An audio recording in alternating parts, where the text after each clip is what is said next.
సమయం కొద్దిగా ఇదవటం వల్ల కొంతమందికి సమయం వెళ్ళిపోతూ ఉన్నాం. కానీ ప్రభు చిత్తమైతే రేపు సెకండ్ సాటర్డే మరలా ఒక మంచి ప్రోగ్రాం మీకోసం అరేంజ్ చేస్తూ ఉన్నాం. ఉదయం ఆ రోజు ఉమెన్స్ డే కాబట్టి స్త్రీలు కూడుకుంటుంది. మీరందరూ కూడా చక్కగా దేవుని వాక్యాన్ని మీతో పంచుకోవడానికి దేవుని సేవకులు రాబోతున్నారు. మిమ్మల్ని బలపరచడానికి మీ కుటుంబాలలో, మీ పిల్లల దగ్గర, మీ భర్తల దగ్గర ఎలా ఉండాలో దేవుని వాక్యం ద్వారా దేవుడు నేర్పించడానికి సిద్ధంగా ఉన్నాడు. అంత మాత్రమే కాదు, ఆ రోజు రాత్రి ఆల్ నైట్ ప్రేయర్ ఉంటుంది. దరిదాపుగా 1 గంట వరకు మనం ఆ ప్రేయర్లో ముందుకు కొనసాగగలుగుతాం. కాబట్టి మీరందరూ కూడా ఈ విషయాల్లో ప్రార్థనాపూర్వకంగా సిద్ధపడాలని మనం చేస్తూ ఉన్నాను. మీ బైబిల్ ఉన్న వారందరూ కూడా హెబ్రీయులకు రాసిన పత్రిక 12వ అధ్యాయము 29వ వచనాన్ని ఈ ఉదయకాల సమయంలో మన వాక్య ధ్యానాంశముగా తీసుకుందాం. హెబ్రీయులకు రాసిన పత్రిక 12వ అధ్యాయము 29వ వచనాన్ని, అందువలన మనము నిశ్చలమైన రాజ్యమును పొంది దైవ కృప కలిగి యుందుము. ఆ కృప కలిగి వినయ భయభక్తులతో దేవునికి ప్రీతికరమైన ఏ సేవండి? దేవునికి ప్రీతికరమైన సేవ చేయదము. ఏలయనగా ఎందుకనగా మన దేవుడు దహించు అగ్ని అయ్యున్నాడు. దేవుని స్తోత్రం చెప్పండి. మన దేవుడు ఏమై ఉన్నాడు? దహించు అగ్ని అయి ఉన్నాడు. మన దేవునికి మనం చేసే సేవ ఎలాంటిదై ఉండాలంటే ప్రీతికరమైనది అన్నాడు. ప్రీతికరము అంటే ఇష్టకరమైనది, దేవునికి ఇష్టమైన సేవ. దేవుని స్తోత్రం కలుగును గాక. ఈరోజున దేవునికి సేవ చేసేవారు అనుకుంటున్నారు వారికి ఇష్టం వచ్చినట్లుగా సేవ చేస్తున్నారు, కానీ వారికి ఇష్టం వచ్చినట్లుగా పూజిస్తున్నారు, కానీ వారికి ఇష్టం వచ్చినట్లుగా ప్రార్థిస్తూ ఉన్నారు, కానీ అసలు దేవునికి ఇష్టమైన సేవ మనం చేయగలుగుతున్నామా? ప్రియమైన దేవుని బిడ్డలారా, ఈ మంచి ఉదయకాల సమయంలో ఈ మాటలను బట్టి మనం ముందుకు ధ్యానపూర్వకంగా వెళ్దాం. మనం ఆరాధించే దేవుడు ఏమై ఉన్నాడండి? అగ్ని అయి ఉన్నాడు. హల్లెలూయా. ఏ అగ్ని అయి ఉన్నాడు అంటే దహించే అగ్ని. దేవుని స్తోత్రం కలుగును గాక. అగ్ని ముందు ఏదైనా నిలబడగలదా? అగ్నికున్న గుణగణములు మనం ఆలోచన చేయగలిగినట్లయితే అగ్ని ప్రతి చెత్తను కూడా కాల్చివేయగలిగిన శక్తివంతమైనది. అగ్ని పరీక్షలోకి వచ్చిన తర్వాత మనలో ఉన్న మస్టు మలినమంతా కాలిపోతుంది. మన దేవుడు దహించు అగ్ని అయి ఉంటే ఆ దేవుని దగ్గరికి వచ్చిన మన జీవితాల్లో దేవునికి ఇష్టము లేని కార్యాలు, క్రియలు, పనులు, ఆలోచనలు, తలంపులు, ఉద్దేశాలు ఏవైతే ఉన్నాయో వాటినన్నిటిని కూడా దహించు అగ్ని అయిన దేవుడు ఆయన కాల్చివేయగలిగితే మనము శుద్ధి సువర్ణముగా మార్చబడగలుగుతాము. హల్లెలూయా. బంగారము తీసినప్పుడు అదొక రాయిలో నుంచి వస్తుంది. అది రాయిలో నుంచి వచ్చినప్పుడు అది మేలిమి బంగారముగా మారదు. కానీ ఆ రాయిని తీసుకొచ్చి అగ్నిలో కొలిమిలో పెట్టి దాన్ని కాల్చినప్పుడు దానిలో ఉన్న చెత్త చెదారమంతా కాలిపోయి అగ్నికి అది మెల్ట్ అయిపోయి అది ఒక శుద్ధ సువర్ణముగా మార్చబడినప్పుడు దానికి విలువ పెరుగుతూ ఉంది. దేవుని స్తోత్రం కలుగును గాక. క్రైస్తవుని యొక్క జీవితంలో కూడా అనేకమైన శ్రమలు, అనేకమైన కష్టాలు, అనేకమైన వడుదుడుకుల ద్వారా మనము శోధించబడిన పిమ్మట మనము శుద్ధ సువర్ణము వలె మార్చబడి దేవునికి ప్రీతికరమైన సేవ చేసే ఆ పాత్రలుగా మనం మలచబడతామని దేవుని యొక్క గ్రంథం మనతో మాట్లాడుతూ ఉంది. ప్రియమైన దేవుని బిడ్డలారా, దేవుని యొక్క వాక్యాన్ని మనం గమనించినట్లయితే పాత నిబంధన గ్రంథములో కానీ క్రొత్త నిబంధన గ్రంథములో కానీ మన దేవుని గురించిన ప్రస్తావన ఏమని రాయబడతా ఉందంటే ద్వితీయోపదేశ కాండం 4వ అధ్యాయము 24వ వచనాన్ని మనం చూడగలిగితే దేవుని వాక్యములో ఈ విధంగా రాయబడతా ఉంది. ఆయనను గురించి బైబిల్ ఏం చెబుతా ఉంది, మోషేతో దేవుడు ఏమని మాట్లాడుతూ ఉన్నాడో ఇక్కడ మనం చూడొచ్చు. ఏలయనగా నీ దేవుడైన యెహోవా దహించు అగ్నియు రోషము గల దేవుడై ఉన్నాడు. దేవుని స్తోత్రం చెప్పండి. ఏమై ఉన్నాడు? నీ దేవుడైన యెహోవా దహించు అగ్ని, ఆయన రోషము కలిగిన దేవుడు. దేవుని స్తోత్రం కలిగిన గాక. ఏమండి, దేవుని బిడ్డలైన వారు ఏమై ఉండాలంటే రోషము కలిగిన వారై ఉండాలి. చెప్పండి, ఏమై ఉండాలి? రోషం. ఏ విషయంలో రోషం ఉండాలి? దేవుని విషయంలో, భక్తి విషయంలో, నీతి విషయంలో, యథార్థత విషయంలో, సత్య సంబంధమైన ఆత్మ విషయంలో మనము రోషము కలిగిన వారిగా ఉండాలి. ఈ రోజున పనికి మాలిన విషయాల మీద మనం రోషాన్ని కలిగి ఉంటున్నాం, కానీ దేవుని సంబంధమైన విషయాలలో మనం రోషము కలిగి ఉండగలుగుతున్నామా? ఆలోచన చేయండి. మనం ఆరాధించే దేవుడు దహించు అగ్ని అయి ఉన్నాడు. ఆయన రోషము కలిగిన దేవుడు.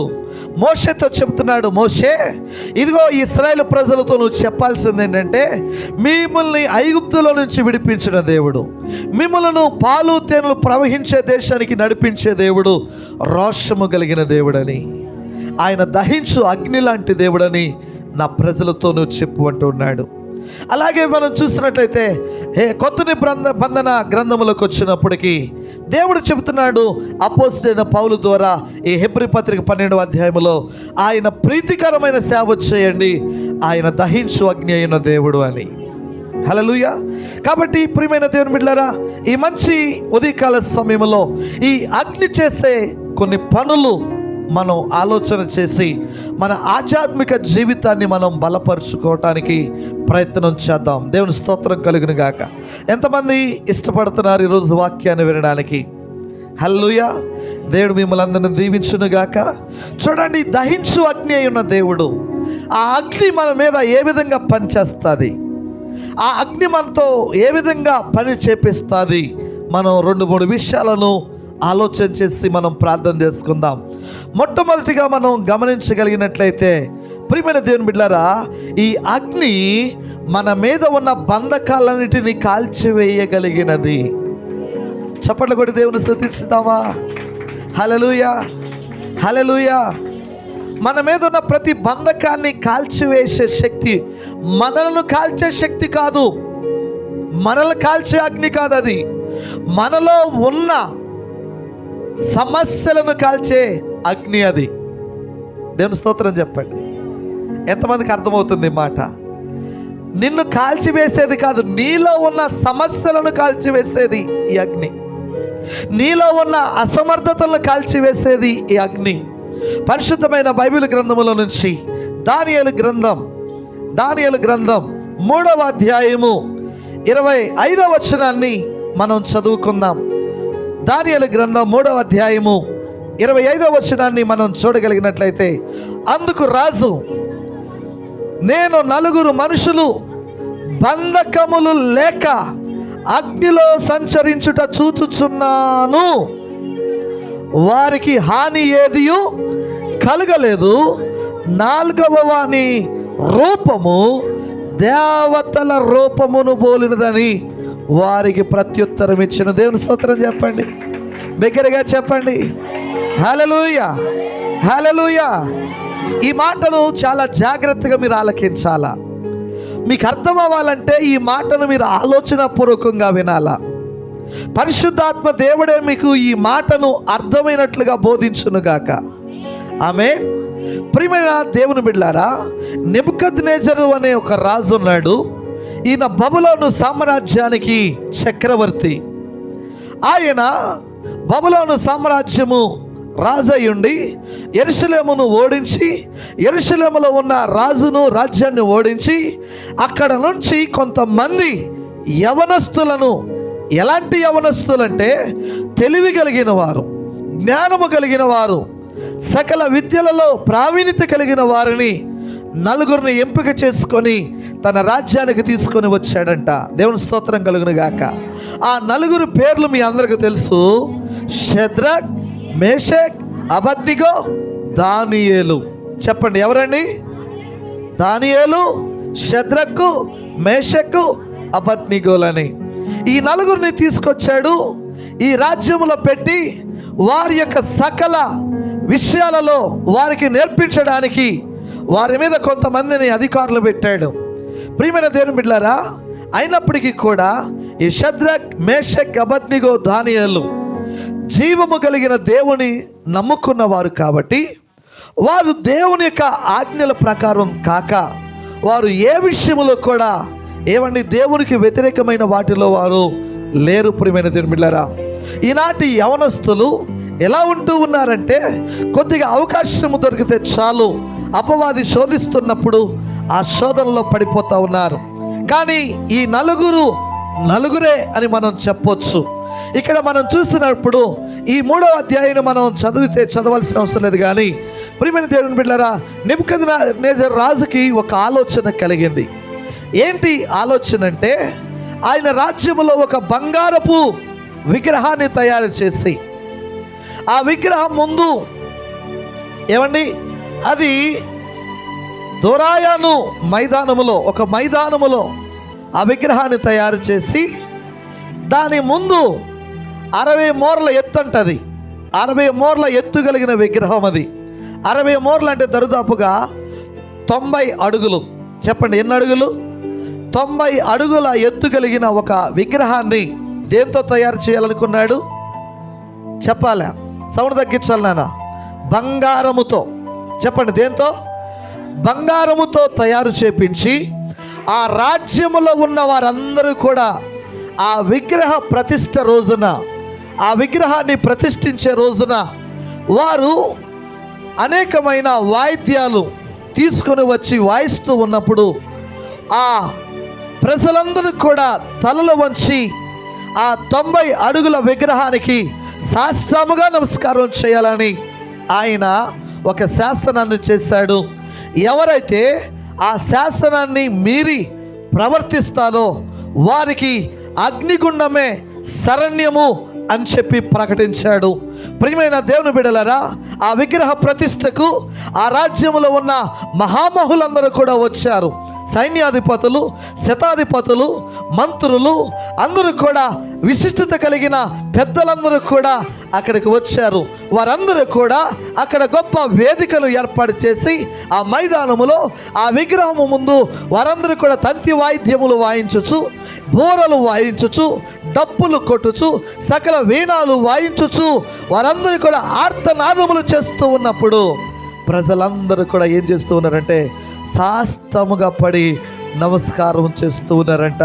అయితే ఇంత సాష్టముగా పడి ఆ రాజ్యమంతా నమస్కారం చేస్తూ ఉంటే ఒక 3 యూదులు మాత్రం, ఆ 3 యవనస్తులు మాత్రం ఆ బొమ్మ దగ్గర సాగిలపడి నమస్కారం చేయలేదంట. వెంటనే ఆ రాజ్యంలో ఉన్నవారు, ఈ యూదులంటే కోపం ఉన్నవారు, ఈ దేవుని నమ్ముకున్న వారంటే అసహ్యము కలిగిన వారు ఏం చేశారంటే రాజుగారి దగ్గరికి వెళ్ళి, రాజా, నీ శాసనాన్ని పాటించకుండా నీ మాటకు ధిక్కరించే వారు మన రాజ్యములో ఒక 3 కనబడుతున్నారు అని చెప్పగానే రాజు మహా అత్యాగ్రహముతోనూ రౌద్రముతోనూ నిండిన వాడై, ఎవరు వారు? వారిని వెంటనే నా ముందు ప్రవేశపెట్టండి అన్నాడట. దేవుని స్తోత్రం. రాజుకు మహారౌద్రం వచ్చేసింది, కోపం వచ్చేసింది.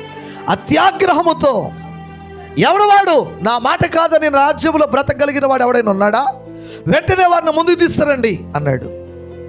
వెంటనే షద్రక్, మేషక్, అబేద్నెగోల్ని ముందుకు తీసుకొచ్చినప్పుడు, ఏయ్ షద్రక్, మేషక్, అబేద్నెగో, నేను చెప్పిన మాట మీకు వినబడలేదా? మీకు చెవులు లేవా? ఇప్పటికైనా మించిపోయింది లేదు. మర్యాదగా నా మాట ప్రకారంగా నేను తయారు చేసిన ఆ బొమ్మకు సాగిలపడండి, లేకపోతే ఈ అగ్నిలో మిమ్మల్ని పడవేస్తాను అన్నాడు. వారు చెబుతున్నారు, నెబుకద్నెజరు రాజా, మా దేవునికి తప్ప మేము ఎవరి దగ్గర కూడా తల వంచము, ఎవరికి కూడా మేము నమస్కారము చేయము. మా దేవుడు సర్వశక్తి కలిగిన దేవుడు, ఆయన ముందే మేము తల ఉంచుదాం, ఎవరి ముందు మేము తల ఉంచమంటే, అంటే ఈ రాజ్యానికి నేను ఒక రాజుని, నేను ఒక శాసనము చేసిన తర్వాత నన్ను కాదని, నా శాసనాన్ని కాదని నువ్వు బ్రతకగలవా అని చెప్పి ఆ రౌద్రముతో అగ్నిగుండాన్ని 7 అంతలు అధికము చేయించాడట. చెప్పండి, ఎంత? ఏడంతలధికమైంది అగ్నిగుండం. ఇంతవరకు ఒకంత మండుతుంటేనే భయంకరంగా ఉంది, దీనిని ఏడంతలుగా దానిని మంట పెట్టించాడు. చాలా భయంకరంగా ఆ వేడి తగులుతూ ఉంది. ప్రియమైన దేవుని బిడ్డలారా, వీరిని ముందు తీసుకొచ్చి నిలబెట్టాడు. కాళ్ళు చేతులు కట్టేశారు. 6 వస్త్రాలు, పొడవైన వస్త్రాలు. యూదులు ఎప్పుడు కూడా పొడవైన వస్త్రాలతో ఉంటారు. పొడవైన వస్త్రాలు వేసుకొని ఉన్నారు. వారి కాళ్ళు చేతులు కట్టేసి వారిని అగ్నిగుండం ముందు నిలబెట్టి, ఇప్పటికైనా మీరు మాట వింటే మీరు బ్రతుకు బట్ట కడతారు, లేదంటే ఈ అగ్నికి ఆహుతైపోతారు. నా చేతుల నుంచి ఏ దేవుడు కూడా మిమ్మల్ని తప్పించలేడు అన్నాడు. ఆ మాట నేను సొంత మాటలు చెప్పట్లేదు, బైబిల్ గ్రంథంలో రాయబడింది. నా చేతుల నుండి మిమ్మల్ని ఏ దేవుడు కూడా తప్పించలేడు. అయితే షద్రక్, మేషక్, అబద్నిగోలు అంటున్నాడు, మా దేవుడు ఈ అగ్నిగుండముల నుంచి తప్పించడానికి సమర్థుడు. ఒకవేళ ఆయన తప్పించకపోతే ఈ అగ్నికైనా మేము ఆహుతైపోతాము, కానీ నీవు నిలవపెట్టిన విగ్రహానికి మాత్రం మేము తల వంచలేము. మా దేవుని మాట కాదని మేమేమి చేయలేము అన్నారు. వెంటనే ఏమండి అక్కడున్న ఆ సైన్యాధిపతులకు ఆజ్ఞాపించినప్పుడు మహాబలము కలిగిన వారిని తీసుకొచ్చి వారిని అగ్నిలో పడవేయమన్నాడంట. ప్రియమైన దేవుని బిడ్డలారా, ఆ అగ్నిలో పడవేయడానికి వెళ్ళి వాళ్ళని పడేసిన వారు ఆ వేడికి చనిపోయారంట. ఆ మాట నేను సొంత మాటలు చెప్పడం లేదు, కానీ ప్రియమైన దేవుని బిడ్డలారా, 22వ వచనాన్ని మీరు చదివితే ఆ మాట మీకు అర్థమవుతుంది. రాజాజ్ఞ తీవ్రమైనందున, గుండము మిక్కిలి వేడిమి గలదైనందున షద్రక్, మేషక్, అబద్నిగోలను విసిరివేసిన ఆ మనుషులు, ఏ మనుషులు? హలో, ఏ మనుషులు? విసిరివేసిన ఆ మనుషులు అగ్ని జ్వాలల చేత కాల్చబడి చనిపోయారు. దేవుని స్తోత్రం చెప్పండి. కానీ వేసిన వారు ఆ వేడికి కాల్చబడి చనిపోయారు, కానీ ఆ పడిన వారు రాజు చూశాడంట. రాజు, నేను 4 మనుషులను బంధకములు లేక చూస్తున్నాను. అగ్ని ఏమి కాల్చిందయ్యా అంటే మనుషులను కాల్చలేదు, వారి మీద ఉన్న కట్లను కాల్చింది. గట్టిగా చెప్పండి దేవుని స్తోత్రం, హల్లెలూయా. దేవుని అగ్ని ఏం చేస్తుంది అంటే నిన్ను కాదు కాల్చేది, నీ మీద ఉన్న బంధకాలను కాల్చుతుంది. ప్రియమైన దేవుని బిడ్డలారా, ఏ బంధకాలతో నువ్వు బంధించబడి ఉన్నావో, ఏ అనారోగ్యముతో నువ్వు బంధించబడి ఉన్నావో, నీ అనారోగ్యాన్ని కాల్చేదే ఈ అగ్ని. హల్లెలూయా. ఆయన ఏ దేవుడండి? దహించు అగ్ని అయి ఉన్నాడు. ఆయనను నీ సొంత రక్షకుడిగా స్వీకరించావు కాబట్టి ప్రియమైన దేవుని బిడ్డలారా, ఆయన అంటా ఉన్నాడు, ఏ దయ్యపు శక్తుల చేత నువ్వు బంధించబడి ఉన్నావో ఆ దయ్యపు శక్తుల యొక్క బంధకాల నుంచి ఆ దేవుడు నిన్ను విడిపించేవాడు. ఏ అనారోగ్యానికి గురైపోయి అనారోగ్యముతో బంధించబడి ఉన్నావో ఆ బంధకాల నుంచి దేవుడు నిన్ను విడిపించేవాడు. ఏ అప్పుల ఊబిలో ఫైనాన్షియల్గా సఫర్ అయిపోతూ అప్పుల ఊబిలో కూరుకుపోయి బంధించబడి ఉన్నావో, ఎంత కష్టపడినా కష్టము మిగలకుండా, ఎంత కష్టపడినా ఏమండి ఇంటిలో సమృద్ధి లేక, ఎప్పుడు చూసినా జీతం వస్తుంది, నెలకి డబ్బులు వస్తున్నాయి, కానీ సమస్యలుగానే ఉండిపోతున్నాయి కదా. అంటే అపవాది నీ ఆర్థిక మూలాల మీద కన్ను వేసి బంధించాడు. ఇప్పుడు నా యేసయ్య అనే అగ్ని నీ ఇంటిలోనికి దిగివస్తే నీ ఇంటి మీద ఉన్న ఏమండి ఈ బంధకాలన్నీ కాలిపోతాయి. హల్లెలూయా. ఫైనాన్షియల్గా నువ్వు బంధించబడి ఉన్నావా? ఆరోగ్యపరంగా నువ్వు బంధించబడి ఉన్నావా? ఆధ్యాత్మికంగా నువ్వు బంధించబడి ఉన్నావా? ఏ రుగ్మతల చేత నువ్వు బంధించబడి ఉన్నావో నీ బంధకాలను కాల్చే శక్తి పరిశుద్ధ అయిన దేవుని అగ్నికి ఉంది. ఆయన నిన్ను కాదు కాల్చేది, నీ మీద ఉన్న బంధకాలను కాల్చే దేవుడు. హల్లెలూయా, హల్లెలూయా. ఎంతమందికి అర్థమైంది ఈ మాట? షద్రక్, మేషక్, అబద్నిగోలకు ఏమీ కావలేదు. వారిని ఏమండి అగ్నిలో వేసిన వారు చనిపోయారు, కానీ వారి మీద ఉన్న బంధకాలు వరకు కాలిపోయాయి. వారి కారిపోలేదు. వారి గురించి ఆ రాజ్యంలో ఉన్న ప్రముఖులు ఇచ్చిన సాక్ష్యం 27వ వచనాన్ని నేను చదువుతున్నాను, మీరు జాగ్రత్తగా వినండి. అధిపతులను, సేనాధిపతులను, సంస్థానాధిపతులను, రాజు యొక్క ప్రధాన మంత్రులను కూడి వచ్చి ఆ మనుషులను పరీక్షించి హలో ఏం చేశారు? పరీక్షించి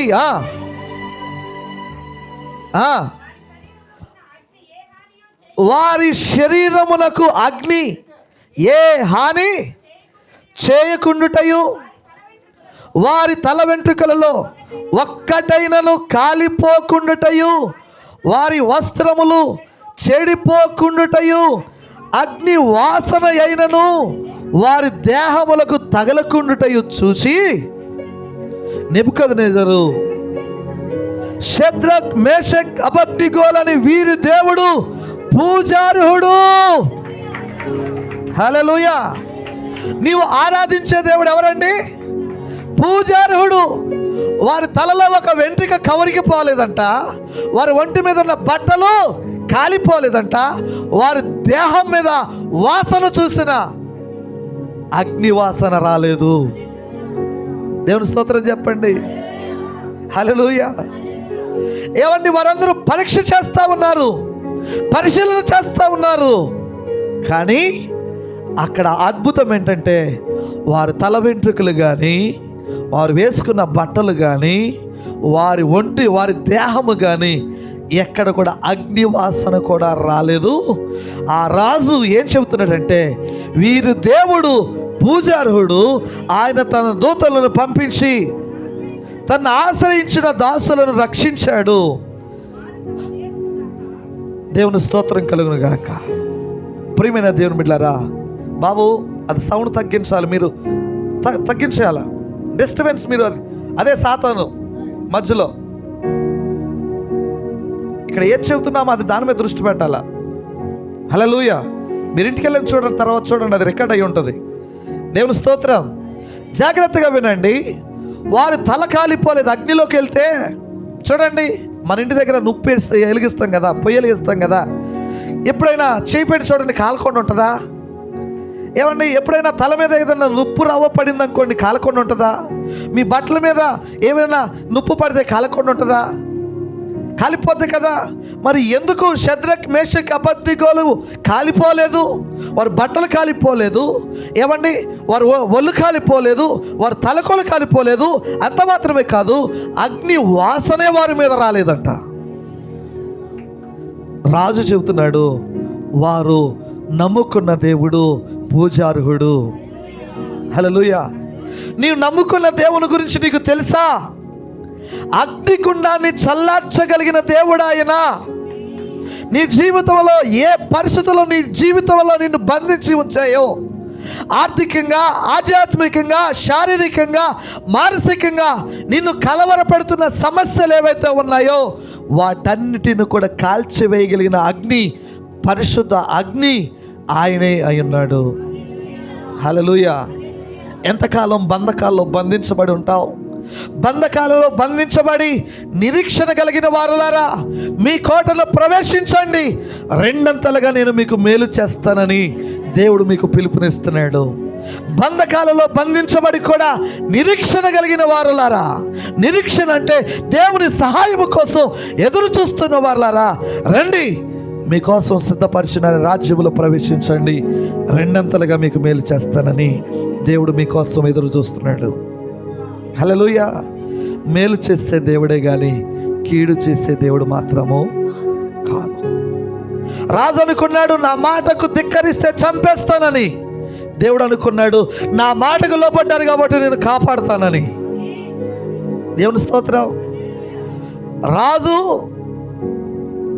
రాజు మాట లేకుండా రాజ్యం లేదని జరుగుతుందా? బ్రతకగలమా? హల్లెలూయా. కానీ రాజు మాట కాదని కూడా దేవుడు బ్రతికించగలిగిన వాడు.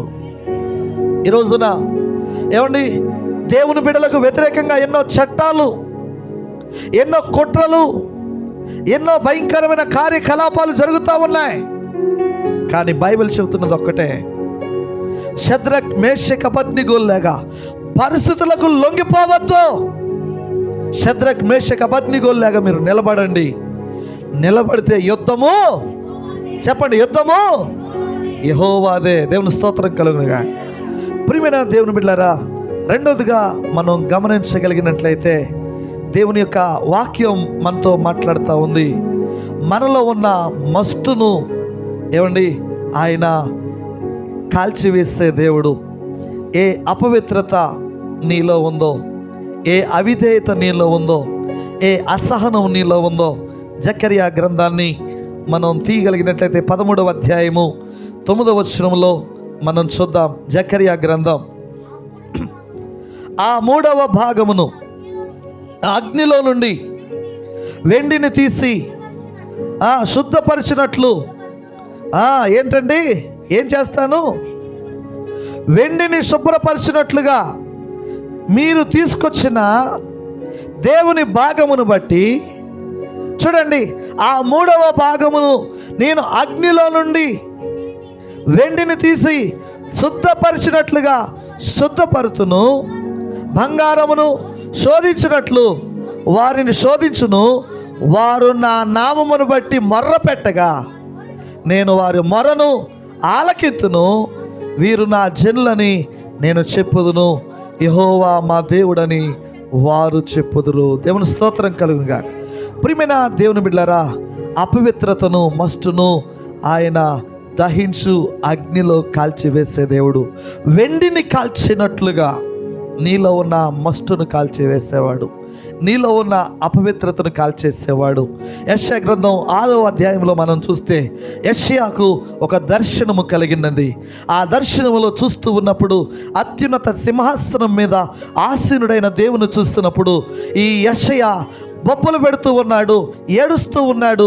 అయ్యో, అపవిత్రమైన పెదవులు కలిగిన వాడను, అపవిత్రమైన నాలుకలు కలిగిన వాడను, అపవిత్రమైన ప్రజల మధ్యలో ఉన్నాను, నేను అపవిత్రుడను, పరిశుద్ధుడైన దేవుని నేను చూశాను, ఇక నేను బ్రతకను, నేను చచ్చిపోతాను అని వెలవెలలాడిపోతూ ఉంటే, ప్రియమైన దేవుని బిడ్డలారా, ఆకాశములో నుండి ఆ పరిశుద్ధ దేవుని సింహాసనం పక్క నుంచి కారుతో తీయబడిన ఒక కొరివి నుప్పును తీసుకొని వచ్చి ఏమండి యెషయా పెదవులను తాకించగా, కాల్చగా యెషయా పవిత్రుడయ్యాడు అని బైబిల్ గ్రంథం తెలియజేస్తూ ఉంది.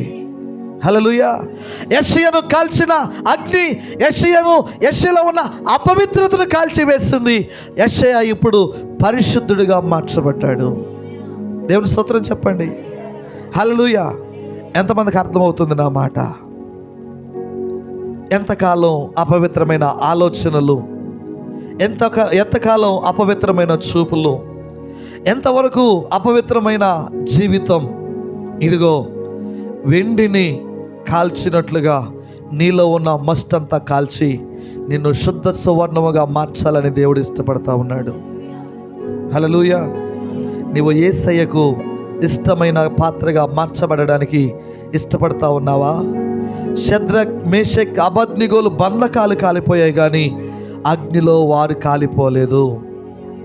ప్రియమైన దేవుని బిడ్డలారా, ఎన్ని సమస్యలు వచ్చినా దేవుని నువ్వు పట్టుకొని ఉంటే నీ సమస్యలను తొలగిస్తాడు, కానీ దేవుడు నిన్ను కాదు. నిన్ను గట్టిపరుస్తాడు ఆయన, దృఢపరుస్తాడు ఆయన, కదలని సియోను కొండలాగా మారుస్తాడు ఆయన.